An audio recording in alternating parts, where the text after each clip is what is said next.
Buenas noches con todos, bienvenidos. Protestas violentas en Quito, heridos y detenidos en el centro histórico. Hola, Diana.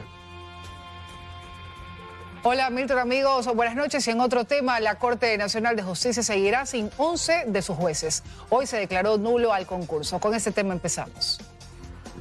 Así es, nuevamente fue anulado el concurso para jueces de la Corte Nacional de Justicia por irregularidades en el proceso. La Dirección de Talento Humano del Consejo de la Judicatura detectó inconsistencias en la calificación de méritos a 17 postulantes. Se resuelve declarar la nulidad insanable total del concurso público de las y los jueces y conjueces de la Corte Nacional de Justicia. 3-1 y el concurso para jueces de la Corte Nacional de Justicia se cayó nuevamente. Que la contratación a una empresa fantasma para las pruebas de confianza no fue el único problema, dice el titular de la Judicatura, Mario Godoy, que tienen pruebas de que aquí hubo direccionamientos y beneficiados, lo que le hace irregular al proceso. De cierta manera se ha observado, se direcciona quién tiene y quién no tiene que pasar. El día de hoy nos hace reflexionar de manera fuerte. 3 meses atrás, Mer Benavides y Mario Godoy decidieron desempolvar la fase de méritos que estaba superada para revisar lo hecho por los expertos y juristas que calificaron los méritos a los postulantes. Y el informe de la Dirección de Talento Humano parece que encontró más de lo que se esperaba, dice el vocal Benavides. También por parte de los expertos ha habido ciertas modificaciones. ¿Cómo es posible que a uno de los postulantes le hayan otorgado de manera indebida? Eso es fuera del reglamento, fuera de la ley, ¿no? 26 puntos. Y hoy resulta que son 17 casos de los 35 analizados. Solanda Goyes cree que los errores nacen de la propia Dirección de Talento Humano, que ha pasado ya por varias manos e incluso sus exfuncionarias son investigadas por Fiscalía. Goyes cree que no es un problema de los expertos. Se constatan errores y omisiones que son atribuibles no a los expertos, sino principalmente a la Dirección de Talento Humano. Les recuerdo, he sido yo quien siempre está cuestionando las debilidades. Pero esta vez Solanda Goyes se sumó a la corriente de Godoy y Benavides, apoyando la nulidad total del concurso, y con ello todo volverá a cero. Un consejo de la Judicatura que con distintas autoridades, desde el 2023 a la fecha, ha sido incapaz de llevar adelante un proceso libre de cuestionamientos. Ni siquiera se ha logrado terminar un concurso, mientras la Corte Nacional de Justicia seguirá con 11 jueces titulares menos en sus filas. En Quito, Fausto Yepes, Teleamazonas. 3 policías heridos y 10 detenidos es el saldo que dejan las movilizaciones ejecutadas esa tarde en la capital contra el gobierno de Daniel Noboa. Los enfrentamientos se registraron luego de que los manifestantes intentaron ingresar al centro histórico. ¡Cuidado, cuidado, cuidado! Con enfrentamientos entre policías y manifestantes. Así terminaron las movilizaciones convocadas por el Frente Unitario de Trabajadores y otras organizaciones sociales la tarde de este jueves en la capital contra el gobierno de Daniel Noboa. Aunque la convocatoria se hizo a las 3 de la tarde, la movilización empezó a las 4:30 y salió desde la Caja del Seguro. Los manifestantes pretendían llegar hasta la Plaza de Santo Domingo en el centro histórico, pero un contingente de 1.600 policías cercaban la entrada. Que se muestra valiente para reprimir a los ecuatorianos, pero ha sido cobarde para combatir el narcotráfico, la delincuencia organizada y común. Los ciudadanos avanzaron hasta el Banco Central y allí quemaron llantas y gritaban consignas. Sin embargo, minutos más tarde, lo que empezó como una protesta pacífica se volvió tensa. Jóvenes rompían las piedras de las calles y las lanzaban a los uniformados. Otros forcejeaban para quitar las vallas. El policía a cargo ha señalado que por orden del Ministerio de Gobierno no podemos avanzar más. Es decir, Noboa le tiene miedo a los pueblos del Ecuador y por eso manda a reprimir.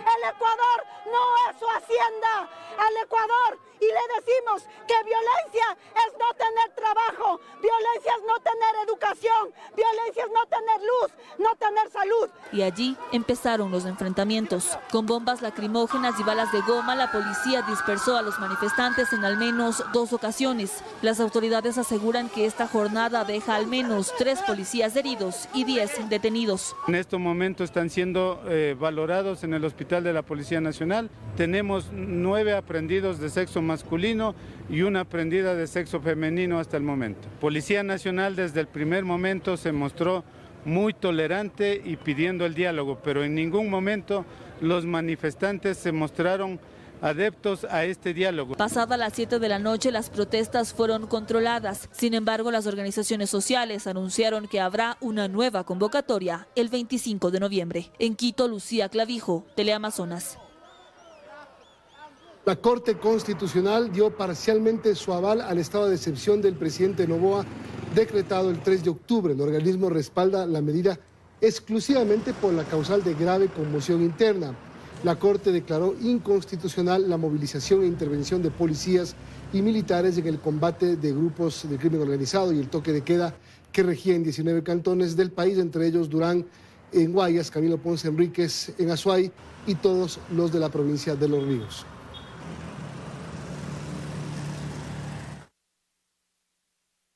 Más de $2 millones fueron incautados a 2 mujeres provenientes de República Dominicana que hicieron una escala en Panamá. Autoridades investigan si se relaciona con las movilizaciones de este jueves.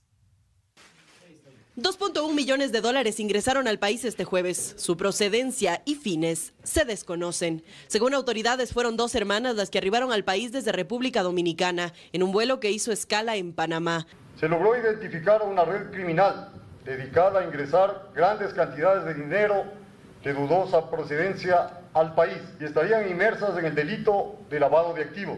Lo que levantó las alertas de las autoridades es que el dinero iba a ingresar al país el mismo día de las manifestaciones programadas para la tarde de este jueves, un hecho al que se refirió el presidente de la República, Daniel Noboa, en esta publicación, donde sugiere que no sería una coincidencia. Policía Nacional se pronunció sobre las líneas investigativas que manejan. Una de ellas sería que el dinero tendría como fin o sería destinado a los grupos armados organizados. Otra línea también, de acuerdo a la fecha que estamos viviendo, que podría ser utilizado para las diferentes movilizaciones de los grupos sociales. Venía para ser destinado para financiar estos movimientos desestabilizadores encubiertos dentro de la protesta social a través de actos de vandalismo. Pero eso no es todo, sino que identificaron a 4 funcionarios de aduanas que formarían parte de esta estructura delictiva e iban a ayudar a las mujeres a evadir los controles. Ya en los exteriores del aeropuerto, un auto blindado las esperaba. No son trabajadores del aeropuerto. La colaboración es del sector aduanero. Por supuesto que será puesto inmediatamente a órdenes del órgano que corresponde para fines de la investigación. En total, 6 personas fueron detenidas, entre agentes aduaneros, transportistas del dinero y hasta el conductor del blindado. Ahora el monto incautado, según Noboa, será destinado a la restauración del centro histórico de la capital. En Quito, Brigitte Mancheno, Teleamazonas.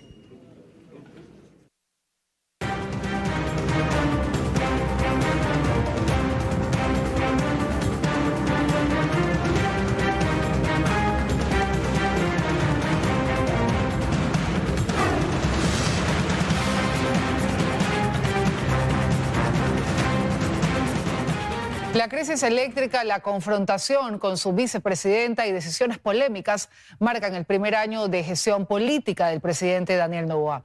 ¿Qué impacto tendrá esto en su campaña por mantenerse en Carondelet? Algunos analistas lo evalúan. Han sido 12 meses intensos en lo político, con decisiones quizás inesperadas por parte de un presidente que decía no ser anti nada, sino pro él mismo. 12 meses marcados por una disputa con su vicepresidenta que ha ido escalando exponencialmente, que pasó de cortar relaciones a enviarla fuera del país, a inhabilitarla para que no pueda reemplazarlo. En un tema que pareciera ser ya cosa juzgada y pese a la polémica, analistas creen que ha jugado a favor de la imagen de un presidente que busca mostrarse fuerte. Pero a pesar de eso, creo que políticamente ha sabido sostenerse, ¿no? Con decisiones controversiales, con decisiones incluso ilegales e inconstitucionales. Esa es la imagen que queda del gobierno, ¿no? Una imagen de mano dura y de no pactar con nadie. La incursión en la embajada mexicana para detener al ex vicepresidente Jorge Glass es otro de los capítulos que permitieron ir entendiendo a un presidente que habla poco pero que decide, aún sin importar que estas decisiones levanten un sinfín de críticas. Pero esos hechos también muestran que su forma de gobernar no se diferencia mucho a la de otros, que eso del nuevo Ecuador no es tan así. El abuso del sistema de justicia y las instancias administrativas, el involucramiento de la política partidista y los intereses personales en el proceso electoral y en las decisiones de las autoridades electorales, el rompimiento del Estado de Derecho es común en el Ecuador y la región. Nada nuevo bajo el sol. En consecuencia, el gobierno tiene varios frentes políticos abiertos en simultáneo. También sufre las consecuencias de sus propios errores. Varios tropiezos en la gestión legislativa, por ejemplo. La administración de la crisis eléctrica es otro de los puntos débiles. Una que empezó con la separación de una ministra a la que se acusó de sabotaje, con explicaciones poco claras, y que continuó con decisiones tardías, poca información y promesas que no se pudieron cumplir. Pero Noboa decidió volver a prometer. Eso de que los apagones se acaban en diciembre y que el país volverá a partir de eso a la normalidad pondrá a prueba su palabra. Si lo cumple, como tú has dicho, evidentemente va a subir sus apoyos, pero si no los cumple, lo que te decía antes, probablemente incluso ponga en riesgo la posibilidad de pasar a una segunda vuelta. Aunque las encuestas coinciden en que existe una reducción en la intención de voto para el candidato presidente, para saber si continúa en Carondelet, esta vez por 4 años, habrá que esperar. Yo creo que a lo largo del año la gente exageró diciendo que Noboa ya había ganado, ahora se puede exagerar diciendo que Noboa ha perdido. Hay mucho por ver todavía y también mucho depende de los errores de sus contrincantes. En menos de 2 meses y medio habrá elecciones y ahí se verá. En Guayaquil, Carlos Acoto, Teleamazonas. El gobierno garantiza la provisión de Internet a través de su ministro de Telecomunicaciones. Advierte que la suspensión del servicio podría tener consecuencias legales. Además, explica los motivos por los que el Arcotel suspendió el título habilitante de Telconet sobre el cable submarino. Para entender el tema hay que considerar primero que en Ecuador hay 5 cables submarinos y que el retiro del título habilitante es solo sobre el de la compañía Cable Andino, uno de ellos, cuyo accionista mayoritario es Telconet. Esta firma tiene una participación del 15% del servicio de cable submarino. Este es uno de los 3 eslabones de la cadena de provisión de Internet en el país. Así lo explica el ministro de Telecomunicaciones, César Martín. Traer el Internet del exterior hacia el Ecuador. De ahí existe el segundo eslabón, que son los denominados carriers o transportadores. Y el tercer eslabón de la cadena son los proveedores finales, aquellos que tienen el contrato con el usuario. Cable Andino, sin embargo, brinda sus servicios a Telconet y Megadatos, ambas empresas de la familia Topic. Ambas las firmas proveedoras de Internet más grandes del país. Según Arcotel, concentran el 42% de las cuentas de Internet fijo. Martín detalla que la empresa Telconet tiene participación en los 3 eslabones de la cadena y que en materia tributaria, sugiere, podrían haber novedades. Al haber esta posibilidad de pertenecer a los eslabones y de ponerse los precios internamente entre la misma empresa, hay la posibilidad pues de que ciertos recursos hayan sido manejados por una de las cadenas del eslabón y no por la otra, afectando por supuesto la recolección que el Estado pudiese tener. En promedio ha estado en $3 millones anuales, que contrasta mucho con la facturación del tercer eslabón, que es de cerca de 300 millones anuales. En todo caso, deja en claro que la provisión del servicio de Internet está garantizada, pues mientras se ejecuta el retiro de la concesión de Cable Andino, las empresas están obligadas a continuar con el servicio so pena de sanciones. Que inclusive llega a demandas y temas penales que incluyen en prisión para las personas involucradas. Es un servicio público. Una vez que se termine el traspaso, el Estado decidirá si se encarga de la operación del cable submarino o si busca una empresa privada que lo haga. Eso ocurrirá más o menos en 1 año. El ministro sostiene que Arcotel tomó la decisión tras un proceso de evaluación que empezó en enero, que nada tiene que ver con el escenario político. A través de un comunicado publicado este jueves en medios impresos, Tomislav Topic, padre del ex precandidato a la presidencia Jan Topic, manifestó que las consecuencias de esta resolución van más allá de Cable Andino, ya que deja un peligroso precedente que no solo desincentivará la inversión privada, sino que pondrá en riesgo la sostenibilidad de proyectos innovadores en el Ecuador. En Guayaquil, Carlos Acoto, Teleamazonas.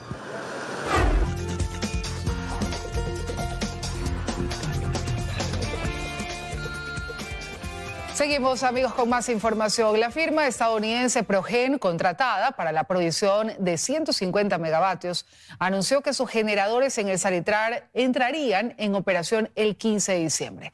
Los representantes de la empresa se abren a los medios luego de haber incumplido los 2 contratos que firmaron con el Estado. Pese a las acciones legales en su contra por haber incumplido 2 contratos para la generación eléctrica en tierra, Progen anuncia que iniciará operaciones en el Salitral el próximo 15 de diciembre. Dentro de la industria, Progen no consta como fabricante de generadores. No obstante, su representante asegura que lo son y que eso le ofrecieron a Ecuador. O sea, es llave en mano, IPC, llave en mano. De hecho, adicional a eso, somos la única compañía que le hemos dado al Estado ecuatoriano, fabricante que le hemos dado al Estado ecuatoriano, 40 años de garantía. Se ha dicho que los motores que traerán al país son remanufacturados, que son partes de la fabricante EMD. No obstante, frente a las evidencias y denuncias, ellos lo niegan. Nosotros vendemos grupo electrógeno o generadores, no motores. Los motores son exclusivamente tecnología de Progen. No existe motores de EMD. Aún así, la empresa con sede en California, Estados Unidos, logró la firma de 2 contratos emergentes. El primero para generar 50 megavatios en Quevedo y que debió funcionar desde el pasado 5 de noviembre. Y el segundo para la generación de los 100 megavatios en el Salitral y cuya operación estaba programada para el 30 de noviembre. Desde Progen habían pedido una prórroga, no obstante el Ministerio de Energía anunció acciones legales por los incumplimientos, pues se trataba de contratos emergentes y no cumplieron su primer propósito en el auge de la crisis eléctrica. Así lo había advertido la ministra Inés Manzano. La única prórroga que le entregaron es para Quevedo. Lo que ellos alegaron en esa vez es que había un paro en Houston y los 2 huracanes. Progen justificaba su incumplimiento por supuestos problemas con el huracán Milton que afectó sus bodegas. Algo que no convenció del todo al gobierno, pues el huracán azotó a la Florida y los equipos de Progen estaban en Houston. Ellos no han cumplido con la obra civil en Ecuador, donde no había ni huracanes, ni siquiera había una huelga. No obstante, el Estado ecuatoriano ha pagado ya cerca de $70 millones a Progen y esto generó preocupación entre las autoridades, pues se pagó por la emergencia y los equipos no llegaban. Progen tiene su versión. Existió un pago por el cumplimiento del primer hito en Salitral y de eso pues Progen decidió, ya en su momento, no ahora, la inversión dentro de Ecuador. Esto significa que el desarrollo de la obra civil efectivamente fue con inversión y recursos propios de Progen. La reacción de la empresa estadounidense no elimina la posibilidad de que el Estado ecuatoriano la sancione por los incumplimientos evidentes, pues anuncian la operación del primer generador y esto será 40 días más tarde de lo que se había previsto. Fausto Yepes, Teleamazonas. El Ministerio de Energía publicó que los apagones se mantendrán en 8 horas diarias del 22 al 24 de noviembre. En Quito hay al menos 10 franjas horarias. Las mejoras en la central hidroeléctrica Coca-Codo Sinclair y la compra de energía a Colombia hicieron que los cortes de luz se reduzcan a 8 horas diarias en todo el país. Según la empresa eléctrica de Quito, el 22 de noviembre los horarios de racionamiento de energía quedan así. En Miraflores, El Bosque, Andalucía, Conocoto, Cumbayá y Eugenio Espejo no habrá luz de 0 a 4 horas y de 1 a 5 de la tarde. De 8 a 12 horas y de 20 a 24 horas, los cortes de energía se producirán en Luluncoto, La Floresta, Epiclachima y Nueva Cumbayá. De 4 a 8 de la mañana y de 4 de la tarde a 8 de la noche, los apagones se producirán en La Carolina, Tababela, Los Bancos, Pérez Guerrero y El Obraje en Machachi. Mientras que Chimbacalle, Belisario Quevedo, Iñaquito y El Ingabajo no tendrán energía eléctrica de 9 a 1 de la tarde y de 5 de la tarde a 9 de la noche. De 7 a 11 de la mañana y de 20 a 24 horas, los apagones serán en Chilibulo, Grandacenteno y Río Coca. En Gualo y Sangolquí los racionamientos de energía serán de 10 a 14 horas y de 18 a 22 horas. Los sectores de Barrio Nuevo, Santa Rosa y El Quinche no tendrán luz de 2 a 6 de la mañana y de 2 de la tarde a 6 de la tarde. De 4 a 8 de la mañana y de 7 a 11 de la noche los cortes de luz serán en Olímpico, Cristianía, San Antonio y Alangasí. Y en San Rafael, Tumbaco y Pomasqui de 6 a 10 de la mañana y de 16 a 20 horas. En los sectores de San Roque, Río Coca, Cotocollao, Conocoto, Santa Rosa y El Ingabajo, los apagones serán de 0 a 4 horas y de 15 a 19 horas. De 11 a 15 horas y de 20 a 24 horas, los racionamientos de luz serán en los sectores de Olímpico, Escuela Sucre, La Marín, Diez Vieja, San Pablo, Iñaquito, Tababela, Diez Nueva, Los Bancos y Pomasqui, mientras que en Miraflores, Grandacenteno, Cristianía, Cotocollao, Epiclachima, Conocoto, La Carolina, San Rafael, Diez Nueva, Aeropuerto, Eugenio Espejo y el Batán Alto,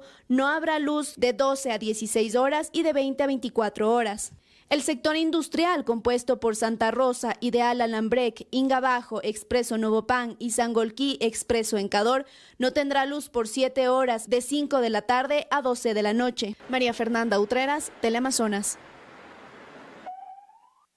Y en Guayaquil se mantienen los racionamientos de 8 horas diarias desde este viernes hasta el domingo 24 de noviembre. El sector industrial tendrá apagones de 4 horas. En el cronograma publicado por CENEL EP se detalla la reducción de los apagones de 3 a 2 franjas horarias. Por ejemplo, en la Cooperativa Unión de Bananeros, Pradera, Brisas del Guayas, Las Esclusas, los cortes serán de 8 horas a 12 horas y de 18 horas a 22 horas. En Los Rosales, Alborada, Samanes, Francisco de Orellana, los horarios serán de 11 a 15 horas y de 19 a 23 horas. En los sectores como Bastión Popular, Mucholote, Las Orquídeas, Autopista Terminal Terrestre, de 8 a 12 horas y de 20 a 0 horas. Mientras que en Montebello, Lotización Inmaconza, Vía Daule y Casuarina no tendrán energía de 0 horas a 4 horas y de 16 a 20 horas. En el sector industrial, los cortes de energía serán de 4 horas en una sola franja horaria. Las empresas ubicadas en la Vía Daule tendrán cortes de 16 a 20 horas y aquellas ubicadas en la Vía Durán de 18 a 22 horas. Erika Vera, Teleamazonas. En menos de 2 meses, la empresa eléctrica Quito ha recibido más de 500 reclamos de daños de electrodomésticos y otros aparatos eléctricos a causa de los cortes de energía. De todos los casos, 267 están siendo atendidos por la entidad. Así encontramos a Santiago, indignado, pues luego de que su televisión sufrió un daño a causa de los cortes de energía, presentó una denuncia en Empresa Eléctrica de Quito, pero tras días de espera y varios trámites, su reclamo no fue procedente. Vino un personal de la empresa eléctrica, pero no hizo nada más que tomar una fotografía de la serie del televisor. Resulta que a los pocos días recibí un correo indicando de que mi reclamo no procede. En el correo lo que dice es que ellos han hecho un estudio y que en este sector, al momento de retornar la luz, no tuvieron ninguna variación de energía alta. El costo del daño fue de alrededor de $100. Desde los cortes de energía que iniciaron el 23 de septiembre, la Empresa Eléctrica de Quito ha recibido 538 reclamos. De ellos, 267 fueron procedentes. Es decir, la entidad se hizo responsable del 100% del valor del daño de los electrodomésticos. Eso mientras que 271 denuncias no fueron procedentes. Mauricio Mendoza, jefe de atención al cliente de la Empresa Eléctrica de Quito, explica que estos son los motivos para que un daño sea catalogado de esta manera. Por ejemplo, no es procedente cuando el daño fue causado no por la Empresa Eléctrica de Quito, sino fue un daño al interior del domicilio, del local o de la industria, es decir, mal estado de las instalaciones internas. O hay veces también que nos notifican de artefactos que se dañaron, pero cuando hace la revisión, la compañía aseguradora determina que no fue causa de una variación de voltaje. La mayor parte de aparatos afectados son refrigeradoras, microondas, lavadoras, televisiones y equipos de audio y video. Cualquier daño, no importa el monto, tenemos la póliza, tenemos valores muy bajos que pueden ser de $20 hasta valores en miles de dólares, obviamente de grandes clientes, grandes industrias. Tome en cuenta que para reportar este tipo de daños a causa de los apagones, usted con el número de cuenta de contrato puede identificar el servicio afectado. Posterior debe llenar un formulario en el que detalle el día, la hora y las circunstancias del desperfecto para que el reclamo sea atendido. En Quito, Ismenia Solórzano, Teleamazonas. Y avanza el trámite al proyecto de ley de alivio financiero en el marco de la crisis energética. Al menos 6 incentivos y propuestas para mantener el empleo contendrá el informe para primer debate. Suspensión de los procesos coactivos del IES. Crédito tributario a las empresas por mantener el empleo y acceso al seguro de desempleo en máximo 10 días en caso de pérdida del trabajo. Son algunas de las propuestas que por ahora mantiene la Comisión de Desarrollo Económico en el informe para primer debate de la Ley de Alivio Financiero enviada por el presidente como económico urgente. Lo que busca es asegurar a que cada trabajador no se lo despida, pues, sobre todo en estas temporadas, ¿no? Pero habrá cambios. Existe la intención de sacar de esta ley el impuesto que propone el gobierno para gravar a las universidades privadas. Si esto no es así, no habrá el respaldo, dicen en el Partido Social Cristiano y la Revolución Ciudadana. Ojalá que podamos llegar a un acuerdo para sacar esta propuesta que creemos que no es correcta, aumentar impuestos en la educación superior. Porque no olvidemos, la misma Constitución señala que es sin fines de lucro. Pero también se busca incluir propuestas alternativas. En el cobro de energía, es decir, de luz, deben de suspenderse los procesos coactivos y por supuesto que haya una condonación de multas e intereses que se hayan generado en esta crisis energética. Buscan que se incluyan también facilidades para el microcrédito. ¿Para qué? A través de las cajas de ahorro ya legalmente constituidas se pueda incentivar el crédito a baja tasa de interés. Desde el sector privado también hacen propuestas. Pero esa inversión del Estado de 3.000 millones de dólares tiene que servir para dinamizar, serviría para dinamizar, si lo hiciera, el aparato productivo del país. Con ello prevé que el informe para primer debate esté listo hasta el martes de la próxima semana. En Quito, Karen Aro, Teleamazonas. El fuego avanza rápidamente en 3 áreas del Parque Nacional Cajas en el Azuay. Ya son 12 días de arduo trabajo de los bomberos para sofocar los incendios forestales que hasta la fecha afectan a más de 8.000 hectáreas de vegetación.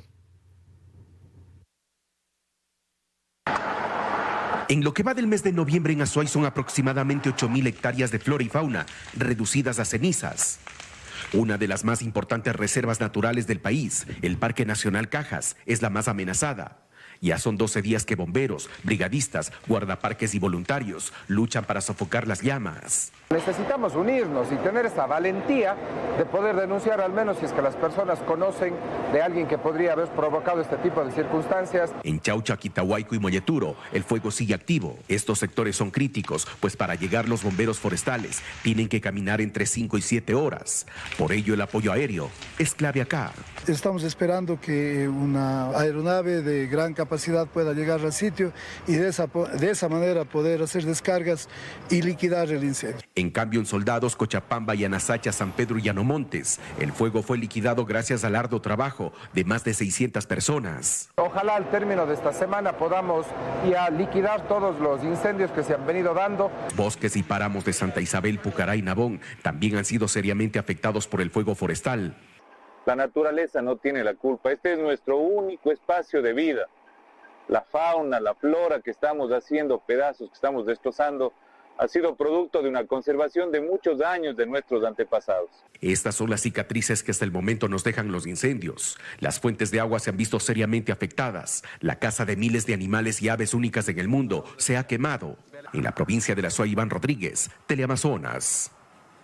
Y la provincia de Loja sigue sumando esfuerzos para controlar las llamas de 7 incendios forestales que siguen activos y han afectado a más de 10.500 hectáreas. Los bomberos de Santo Domingo se unieron a brigadistas y voluntarios locales para combatir las llamas en Chuquiribamba.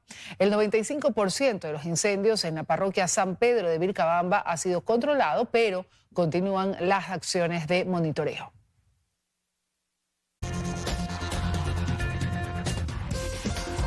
Seguimos, amigos. En Quevedo, en Los Ríos, se ejecutó un secuestro en menos de 2 minutos. 4 sujetos llegaron a una gasolinera donde tomaron por la fuerza a la propietaria, quien intentó proteger a su hijo. Miren las imágenes. 3 de los secuestradores arrastraron a la mujer hasta una camioneta, mientras que el cuarto tomó al menor para separarlo de su madre y lo dejó en el piso. La policía está buscando a los responsables de este hecho.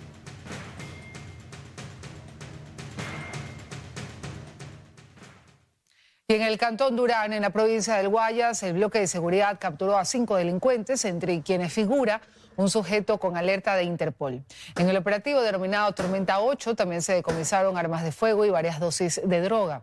Esa nueva intervención se desarrolló luego del asesinato del dueño de un local y de un ataque armado contra el conductor de un camión. El presidente Daniel Noboa cumplió agenda en Guayas, participó de la entrega de campamentos móviles para 2 cárceles del país.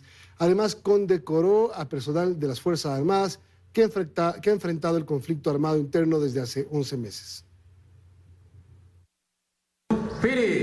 El evento tuvo lugar dentro de la regional número 8 ubicado en la vía Daule en la ciudad de Guayaquil, donde se hizo la entrega de 26 campamentos móviles que funcionarán en 2 cárceles de la ciudad. Estos campers cuentan con una capacidad para albergar a 11 personas y tienen las comodidades básicas para mejorar la calidad de vida de los miembros de las Fuerzas Armadas. La entrega la realizó el ministro de Defensa, Giancarlo Lofredo, quien enalteció la labor de los militares durante el conflicto armado que ha venido viviendo el país. Lugares que durante tanto tiempo han sido centros de operaciones del crimen organizado. Hoy estamos transformando esta realidad gracias a una decisión firme y a un esfuerzo incansable de nuestros militares, del bloque de seguridad. El segundo acto tuvo la presencia del presidente Daniel Noboa Asín, quien recorrió los campamentos móviles y condecoró a personal militar. Hoy los hombres y mujeres que integran a la institución militar siguen escribiendo con gloria las páginas de la historia de nuestro país al enfrentar al terrorismo.